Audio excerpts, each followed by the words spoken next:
Carlos Ramirez, owner of NVS Audio in Roselle, New Jersey, and Daytona, Florida, had this beautiful streak light come in for a RTA tune and the addition of a Dube bass knob so he can control the bass on his build. He's got all Euphoria Xpert speakers and sound digital amplifiers that are located in the fairing. Before he couldn't control the bass, so he had to do it through the face of the radio, which was kind of annoying. But solid build, everything was done properly, just needed a good tune. And then we're gonna be working together in the future for a few upgrades. This bike is super duper mint. He spared no expense. The paint is beautiful, fit and finish beautiful. Everything is put together beautifully. And the audio system is really well done as well. Just need a few little tweaks and we're able to dial it in. Check out this beautiful build and check out how good this bike sounds.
The very first time that I saw your brown eyes, your lips said hello and I said hi.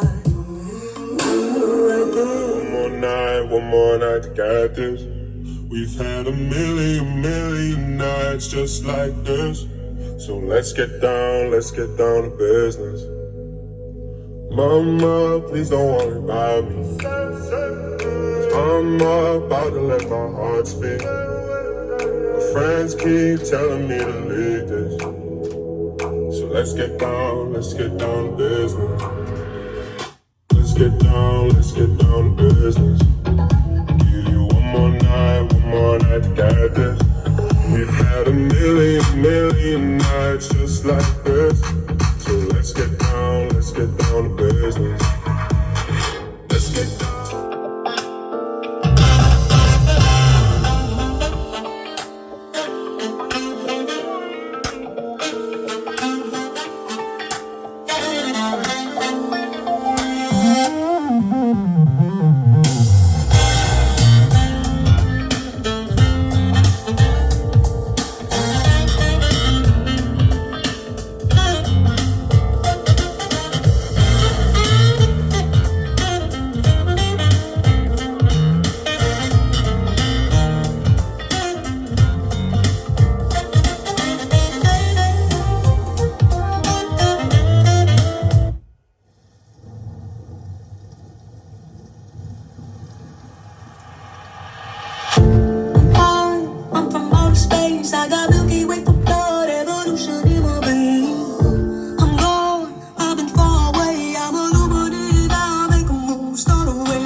Infecting your